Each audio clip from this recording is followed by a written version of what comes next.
At the reading of my father-in-law's will, the air turned to glass. "Why is she here?" my husband's sister spat. The lawyer adjusted his glasses. Article 7. To the woman my son betrayed. My breath caught as he handed me not a check but a key. The exact same one I'd watched my sister-in-law bury in her garden 3 years ago. The moment the key appeared in Mr. Harrington's weathered hand, the air in the room crystallized. I could almost hear it crack like thin ice beneath heavy boots. My lungs seized mid-breath as recognition slammed through me. That small, rusted piece of metal wasn't just an inheritance. It was a detonator. I hadn't planned to attend the will reading. After a year of cold shoulders and calculated exclusion from the Blake family, I'd nearly convinced myself to stay away. But something, perhaps Colton's voice in my head, perhaps my own stubborn pride, propelled me to the law offices of Harrington and Associates that rainy Tuesday morning. The reception area of the firm exuded old money with its dark mahogany panels and leather-bound law books nobody actually read. I arrived 15 minutes early, my heart hammering against my ribs as I smoothed non-existent wrinkles from my black dress. Professional. Dignified. The opposite of how they expected me to behave. "Madison." Blake's voice sliced through the quiet as he emerged from the hallway. My husband of 6 years barely met my eyes, his gaze sliding past me like I was a shameful secret. "I didn't think you'd come." I straightened my spine. He was my father-in-law. Was being the operative word. Caitlin appeared behind him, her designer heels clicking a precise rhythm that matched the throbbing in my temples. Her eyes, the same shade of coffee brown as her brother's, swept over me with clinical disdain. "This is family business." "I am family," I replied, the words feeling hollow even as I spoke them. Caitlin's perfect red lips curved upward, not quite reaching a smile. "Are you, though?" Mr. Harrington's assistant appeared before I could respond, ushering us into the conference room with hushed efficiency. The atmosphere felt like a funeral, technically over, yet heavy with unprocessed grief. Blake kept a calculated 3 feet between us as we settled into the polished chairs. His cologne, once comforting, now smelled like a stranger's. I hadn't seen Colton since his collapse at the factory warehouse 11 months ago. The memory flashed vividly, his imposing figure suddenly crumpling amid stacks of inventory, his gray eyes locking with mine across the floor for one startled moment before the chaos erupted. The heart attack had been massive. Unsurvivable. I'd tried to visit him in the hospital, but somehow my name never made it onto the approved visitors list. Mr. Harrington cleared his throat, drawing my attention to the present. His silver hair and wire-rimmed glasses gave him the appearance of kindly wisdom, though I knew better. 30 years as the Blake family attorney had made him loyal to a fault. "We are gathered today to execute the last will and testament of Colton James Blake, Sr.," he began, placing a thick folder onto the table with ceremonial precision. I felt Blake shift beside me, his shoulders squaring as if bracing for impact. On his other side sat his uncle Richard, Colton's younger brother, thin-lipped and impatient. Across from us, Caitlin sat with her husband Derek, their postures mirror images of entitled expectation. The proceedings dragged through predictable allocations. The family estate to Blake. The summer property to Caitlin. Investments split 60-40 between the siblings. Trust funds for the grandchildren. Charitable donations to the Veterans Foundation and local hospital. Richard received Colton's vintage car collection. Longtime employees were remembered with generous severances. My name remained conspicuously absent. With each bequest, Caitlin's smirk grew more pronounced, Blake's jaw more rigid. I kept my expression carefully neutral, wondering why I'd tortured myself by coming, when Mr. Harrington adjusted his glasses and turned to the final page. "Article 7, he announced, his tone subtly different. "To the woman my son betrayed." The room froze. Caitlin's head snapped toward me, her eyes narrowing to venomous slits. "Why is she even here?" she hissed, loud enough for everyone to hear. Mr. Harrington continued as if she hadn't spoken. "I leave not wealth, which means nothing without truth, but the key to understanding what has been stolen." From his breast pocket he withdrew a small brass key. Tarnished. Ordinary. Devastating in its familiarity. My heartbeat thundered in my ears as I stared at it. 3 years ago, through the kitchen window of Caitlin's lavish suburban home, I'd watched her bury something in a terracotta flower pot. Her movements had been furtive, defensive, and when I'd casually asked about her gardening later that evening, her explanation dripped with manufactured nonchalance. "Just keeping old junk away from the kids," she'd said with a laugh that didn't reach her eyes. I never mentioned seeing the edge of a small brass key disappearing beneath the soil. "Madison Blake," Mr. Harrington said, extending his hand toward me. "This belongs to you now." The room erupted in controlled chaos. Richard muttered something about inappropriate. Derek placed a restraining hand on Caitlin's arm as she half rose from her seat. "This is absurd," Blake said, his voice deadly quiet. "That can't possibly be part of the official will." "I assure you it is," Mr. Harrington replied, unruffled. "Your father added this codicil 6 months ago, properly witnessed and notarized. 6 months ago, when Colton was already bedridden, supposedly barely lucid according to what Blake had told me, yet apparently clear-headed enough to update his will." I reached for the key, my fingers trembling slightly as they closed around the cool metal. It felt heavier than its size suggested, weighted with unspoken accusations. "What does it open?" I asked, my voice steadier than I expected. Mr. Harrington's expression remained professionally blank. Mr. Blake did not share that information with me. Caitlin stood abruptly, her chair scraping against the hardwood floor. "This is ridiculous. She's trying to manipulate her way into our father's estate even after he—" She stopped herself, something calculating replacing her rage. Blake's hand suddenly covered mine, not in comfort but in warning. His fingers pressed against my palm, trying to force my hand closed around the key to hide it away. "We should discuss this at home," he murmured, his voice pitched for privacy but loud enough for everyone to hear. The perfect concerned husband. I pulled my hand away, clutching the key tightly. The metal bit into my palm, its edges sharp with promise. Across the table, Caitlin's face had drained of color, her usual mask of confidence fractured by something that looked remarkably like fear. As I slipped the key into my pocket, I knew with absolute certainty. This wasn't just an inheritance. This was Colton Blake reaching out from the grave to tell me something they desperately tried to keep buried. This was a challenge, and I was going to accept it. I fled the law office, the key burning a hole in my pocket.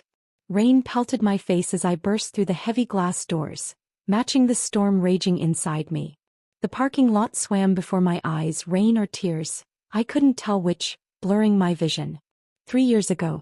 That's when the cracks first appeared in what I'd thought was solid ground. It had been late July, the kind of sweltering summer day that makes even breathing feel like work.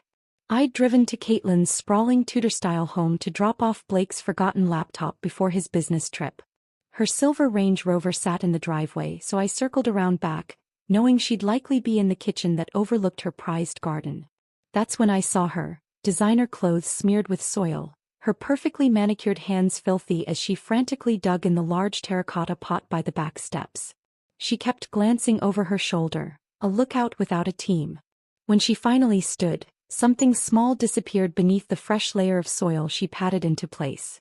"Caitlin," I called, making my presence known. She jumped like I'd fired a gun, one hand flying to her throat. "Madison. God, you scared me." The smile she plastered on was as artificial as the flowers in her foyer. Sweat beaded her hairline, unusual for someone who claimed perspiration was beneath her genetic makeup. "Sorry.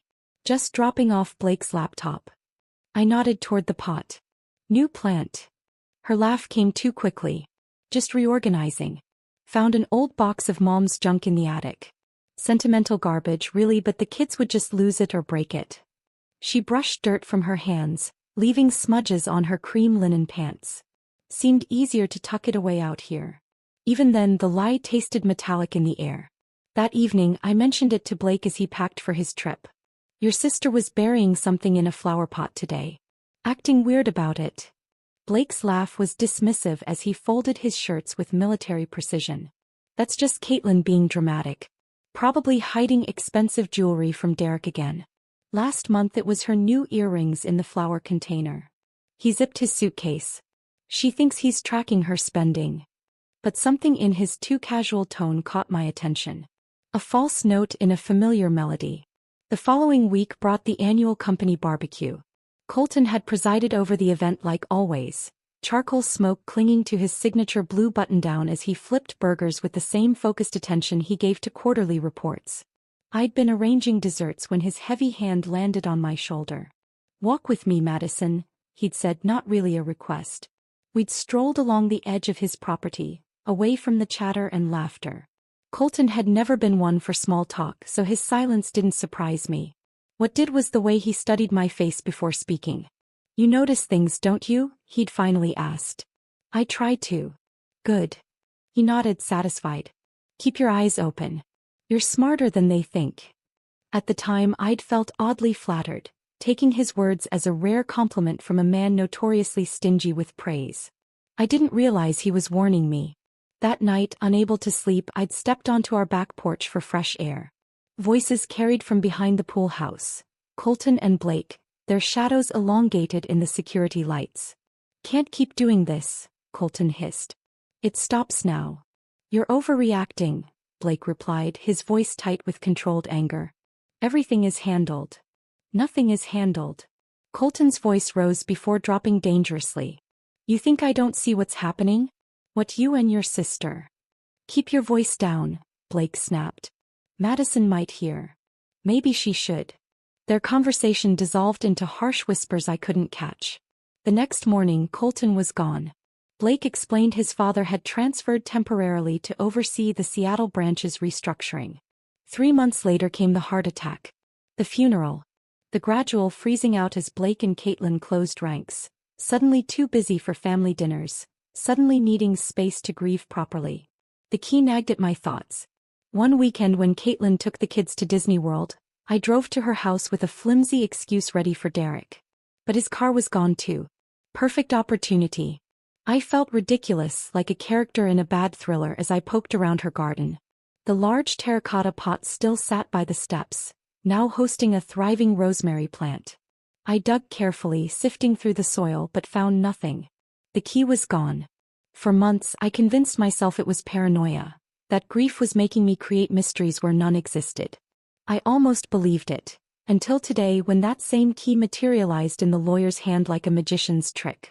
Now, standing in the rain-soaked parking lot, I clutched my purse against my chest, the key safely tucked inside. My car stood at the far end, a lonely silhouette against the darkening sky. I just needed to reach it, to drive somewhere quiet and think. Madison. I hadn't heard Blake follow me outside. He stood a few feet away, raindrops darkening his suit to charcoal, his expression unreadable. "What does that key open?" he asked, his voice deliberately casual. "You tell me," I replied. He took a step closer. "This isn't a game. You don't know what you're doing." A strange calm settled over me then, clarity cutting through confusion. For 3 years I'd been the good wife, accepting explanations that never quite fit, swallowing doubts that kept me awake at night. But now Colton had reached across death itself to hand me the truth. I looked Blake dead in the eye. "No. But you do." Something flickered across his face. Fear, perhaps, or recognition that the rules had changed. He reached for my arm, but I stepped back, maintaining the distance between us. "It's just a key, Madison," he said, his voice softening to the tone he used when he wanted something. "Whatever you think it is, you're wrong. Then you have nothing to worry about." Rain plastered my hair to my face as I turned and walked to my car, feeling his eyes boring into my back. The key pressed against my ribs through the fabric of my purse, no longer just metal but a promise. 3 years ago I'd watched Caitlin bury a secret. Now it was my turn to unearth it, regardless of what lay beneath the surface. Some things once buried refused to stay hidden. I drove aimlessly through rain-slicked streets, streetlights blurring through my windshield. The key sat heavy in my palm at every stoplight, its worn teeth telling secrets I couldn't yet decipher. Where did it lead? What had Colton wanted me to find? The answer hit me as I passed Meridian Bank's downtown branch.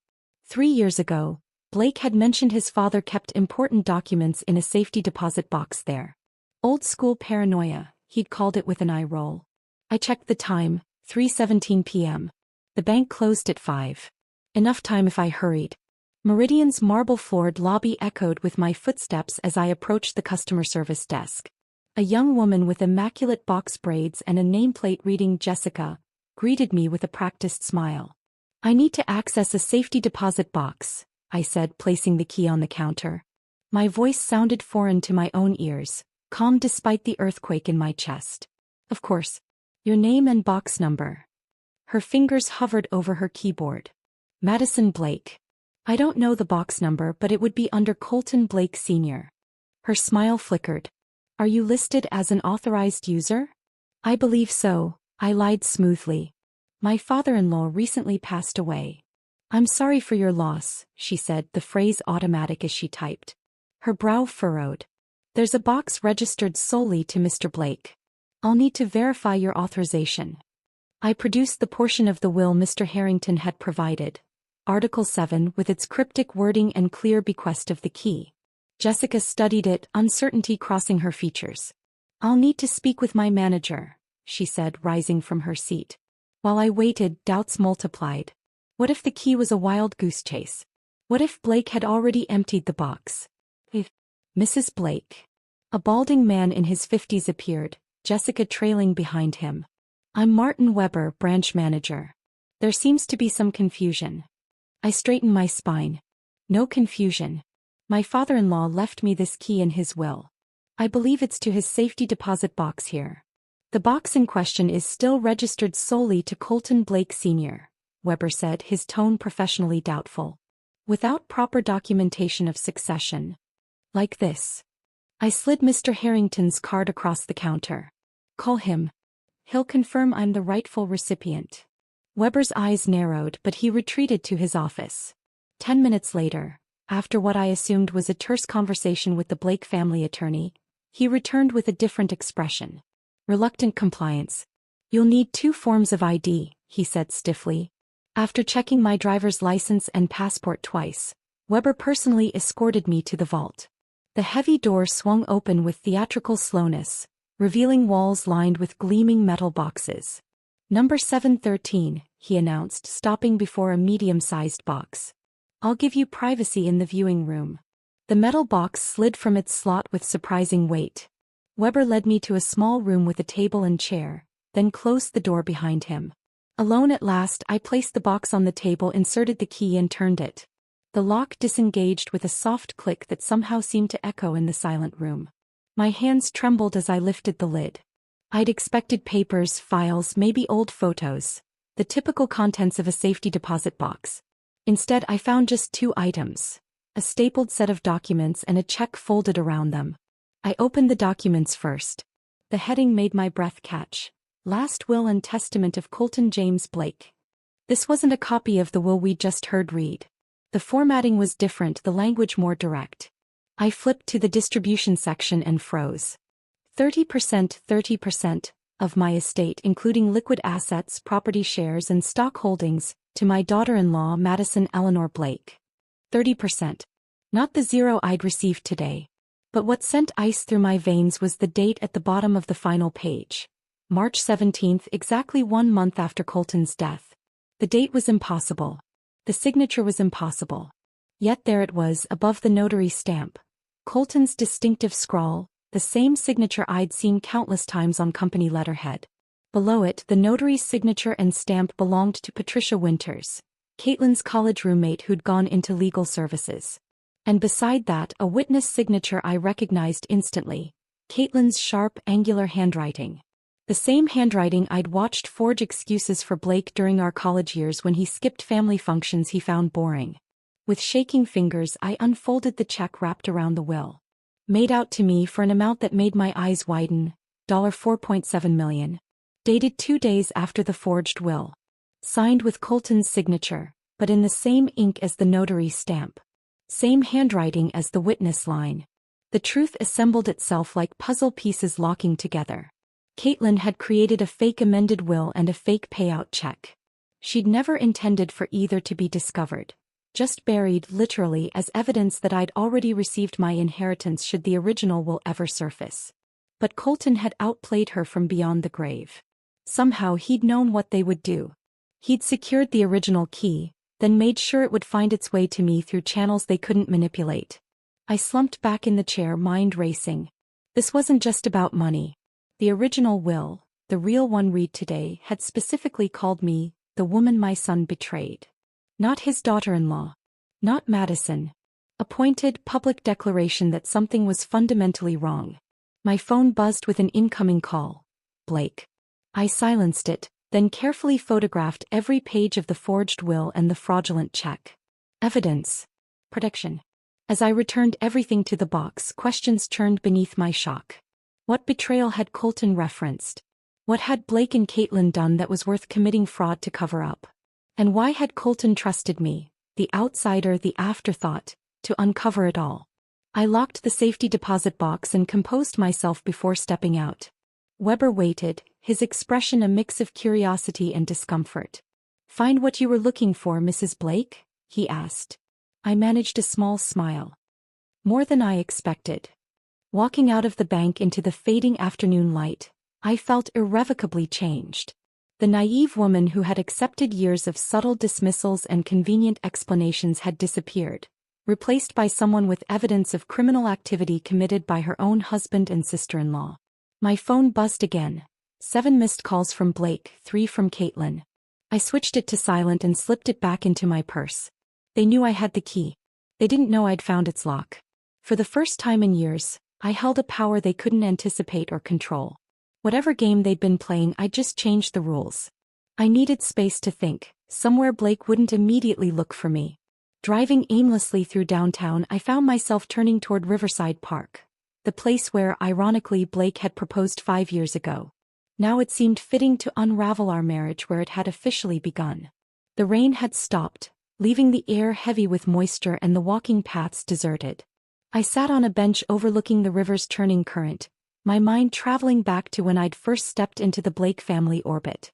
7 years ago. Fresh out of college with my business degree, I'd landed a coveted summer internship at Blake Industries. I'd been assigned to the product development team, my enthusiasm probably painful to watch. On my 3rd day, I'd literally bumped into Colton Blake Sr. while carrying an armful of sample materials, sending everything scattering across the hallway floor. Instead of the irritation I'd expected, he'd knelt down to help me gather the samples, examining each with genuine interest. "Good eye for materials," he'd commented, holding up a textile swatch. "The team needs someone who pays attention to details." That brief interaction had somehow turned into weekly check-ins. Colton would stop by my workspace, asking pointed questions about my observations of company operations, customer feedback patterns, inefficiencies I'd noticed. "You've got grit," he told me once. Not afraid to say the uncomfortable thing. "We need that." Blake noticed me around the same time, though in a completely different way. While his father saw my analytical mind, Blake saw, what? Challenge? A conquest? He'd appeared at my desk with coffee, invited me to team lunches, casually mentioned gallery openings and restaurant recommendations. I'd been flattered, of course.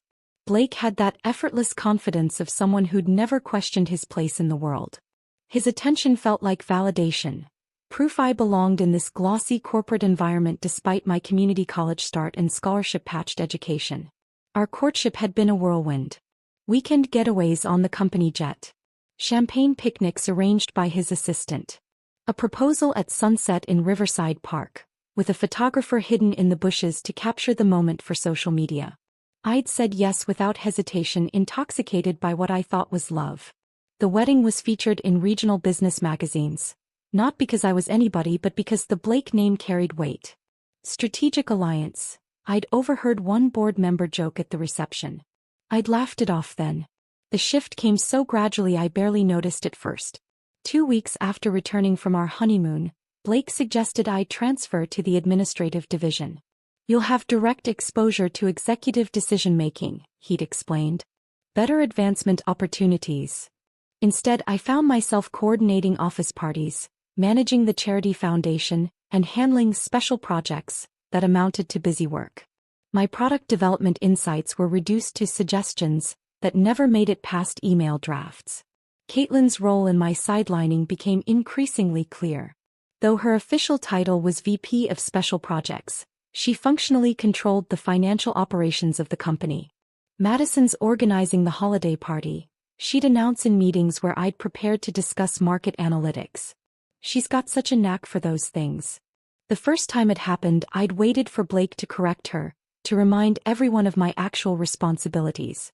Instead, he'd smiled encouragingly. She really does. Later, when I confronted him privately, his response was always the same. Caitlin's sensitive about her position. Just keep the peace. Family dynamics are complicated. Family. That was the weapon they wielded most effectively. I wasn't really family, just an accessory to it. Every time I pushed back, I became the problem, the outsider who didn't understand how things worked. Even Colton's attitude toward me changed. The mentorship cooled, our conversations shortened, his questions about my observations stopped entirely. I'd catch him watching me sometimes with an unreadable expression before turning away. I learned later from Blake's executive assistant that he'd been telling his father I was struggling with the financial aspects of the foundation, that donors had complained about my unprofessional attitude, that I'd misallocated funds designated for specific programs. All lies, but by the time I realized what was happening, the damage was done. The warmth in Colton's eyes had been replaced by cautious distance. Or so I thought. Now, sitting in the park where I'd once envisioned a fairy tale future, everything looked different. The forged will and check revealed a conspiracy I was only beginning to understand. But they also proved something critical. Colton had never actually believed Blake's lies about me. He must have discovered their deception. Must have realized they were systematically undermining me, isolating me from any real authority or influence within the company. The question was why? What threat did I pose to Blake and Caitlin that required such elaborate containment? A memory surfaced. From 2 years into our marriage, during a rare dinner with just Colton and me. Blake had been delayed at a meeting, and his father had asked about my original department. "Do you miss product development?" he'd asked, swirling his whiskey. "Sometimes," I'd admitted. I had ideas for the Sustainable Materials Initiative that never got implemented. His eyes had sharpened with interest. Like what? For 30 minutes, I'd outlined my research on biodegradable packaging alternatives that could reduce production costs by nearly 22% while addressing growing consumer environmental concerns. Colton had listened intently, asking specific questions about implementation timelines and supplier relationships.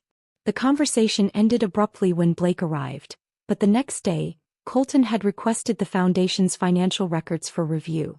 A week later, Blake suggested I focus exclusively on event planning rather than financial management. They'd been afraid. Not of me specifically, but of what Colton might see in me, potential. A trustworthy ally. Someone who prioritized the company's long-term health over short-term gains. As the sun began to set over the river, casting long shadows across the park, I pulled out my phone and finally checked my messages. 27 missed calls.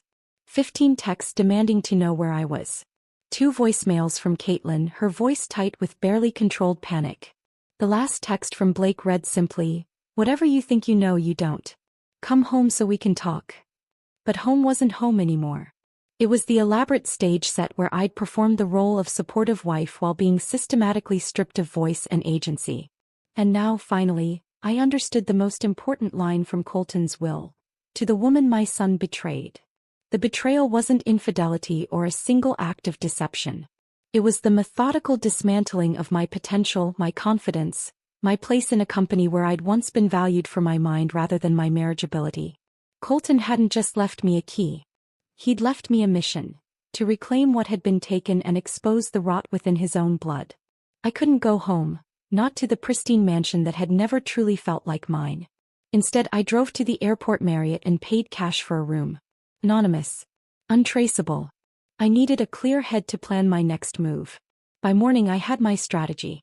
Blake's manipulation relied on isolation, keeping me separated from allies, from information, from power. I would do the opposite. Make everything public. Bring it all into the light. My first stop was a small forensic document examination office tucked between a tax service and a bail bonds agency downtown. The examiner, a former FBI specialist named Eleanor Grantham, took one look at my photos of the forged will and check and raised an eyebrow. "Amateur hour," she commented, adjusting her magnifying equipment. "Good enough to fool a casual observer, but not a professional."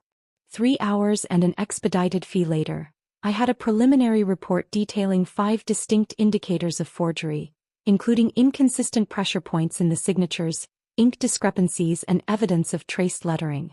Eleanor promised a comprehensive official report within 48 hours.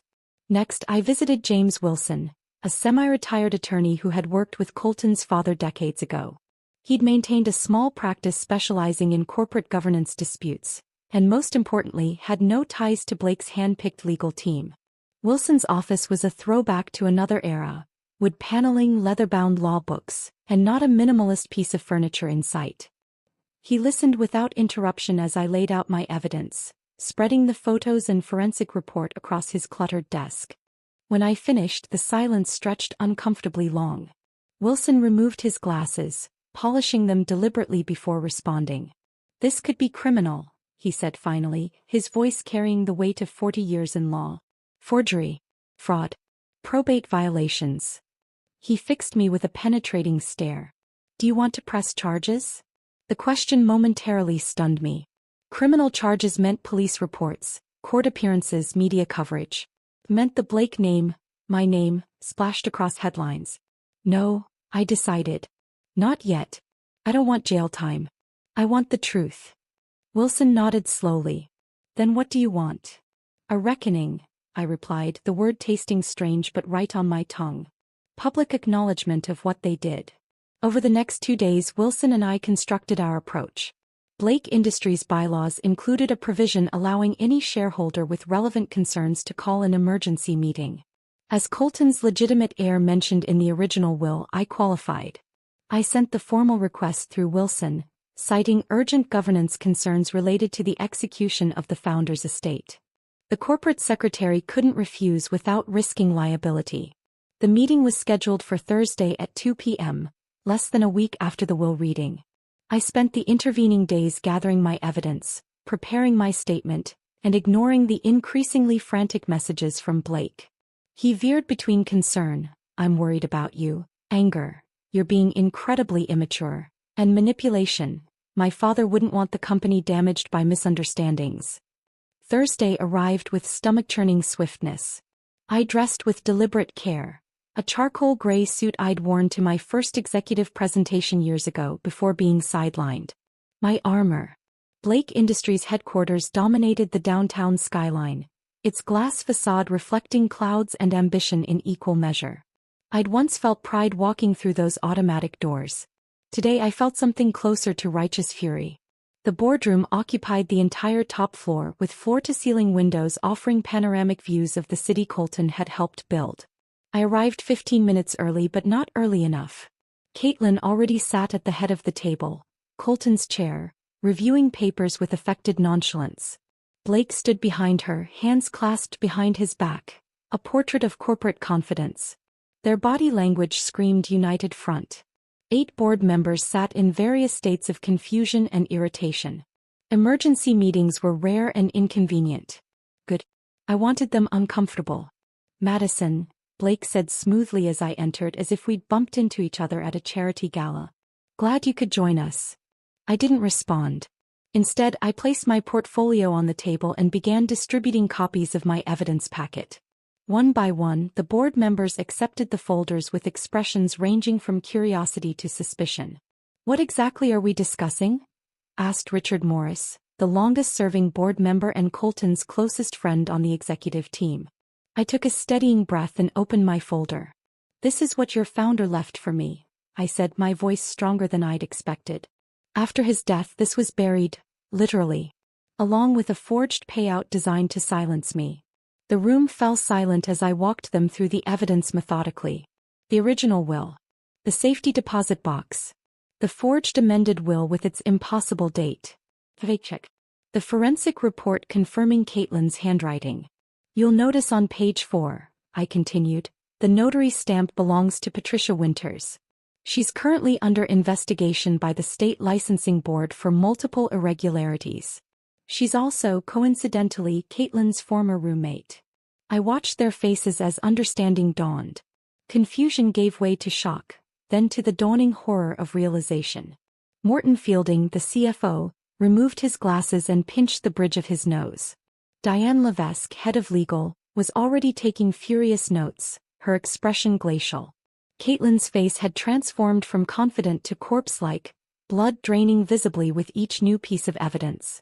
Blake maintained his composure, but the muscle twitching in his jaw betrayed his panic. This is absurd, Caitlin finally snapped, standing so abruptly her chair tipped backward. That's not legal. It's fake. She's the one committing fraud. Her voice echoed in the suddenly silent room. Every eye turned from her to the documents, then back to her flushed face. From the doorway, a new voice entered the conversation.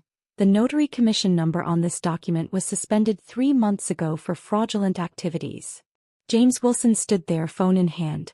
I've just gotten off the phone with the Secretary of State's office. They've confirmed Patricia Winter's stamp was invalidated following multiple complaints of improperly notarized documents. He approached the table, placing his phone down like another piece of evidence. They're quite interested in this new example. As is the probate court.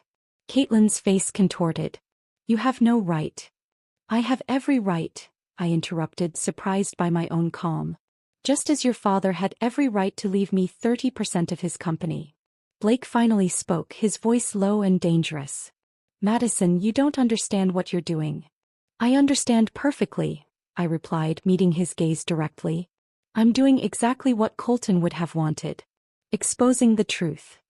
In that moment, as the board members examined the evidence with increasing concern and Caitlin's composure crumbled completely, I felt an odd sense of vindication. This wasn't about money or revenge. It was about honesty. About consequences. It was about fulfilling the trust Colton had placed in me when he left me that key and set this reckoning in motion. The days following the boardroom revelation unfolded like a corporate thriller. Security escorted Caitlin from the building that very afternoon, her personal items later delivered in bankers' boxes. Blake managed a more dignified exit, citing family matters requiring immediate attention, in a company-wide email that conspicuously avoided mentioning the emergency board meeting. For a moment I stood in the eye of the hurricane. Interim leadership needed direction. Employees whispered in break rooms. Clients called with concerns. The company Colton had built with decades of hard work teetered on the precipice of a public relations disaster. I hadn't wanted this responsibility, but I wouldn't shrink from it either. For 2 weeks I inhabited Colton's office, the space still bearing subtle traces of his presence. A collection of geological specimens on the bookshelf, the slight indentation in the leather chair, the faint scent of his sandalwood aftershave that somehow lingered. The first week brought Blake's campaign of reconciliation. It began with flowers. Massive arrangements delivered hourly until I instructed security to refuse them. Then came the texts, evolving from terse demands to syrupy apologies. We need to talk. This isn't what my father would have wanted. You're making a mistake. I was protecting the company. I was protecting you. I miss you. I still love you. When I continued ignoring him, he appeared at the office, somehow charming his way past the front desk. I looked up to find him lounging in the visitor's chair across from what had been his father's desk, as if this were a casual drop-by. This has gone far enough, Maddie, he said, using the nickname I'd always disliked. It's Madison, I corrected, continuing to review the quarterly projections without looking up. And you shouldn't be here. It's still my company. 25% of it is, I agreed. Which doesn't grant access privileges after the board voted to suspend your management role. His carefully constructed charm cracked, revealing the entitlement beneath. This is just money, he snapped. Why are you being so dramatic? The question was so absurd I finally looked up. It was never about money, Blake. It was about trust shattered. Stolen. Legacy twisted to erase me. Caitlin's idea. He tried shifting tactics. The forgery, the buried key, all her. And you just happened to benefit? You just happened to go along with it? You just happened to start feeding your father lies about me right when he was getting suspicious.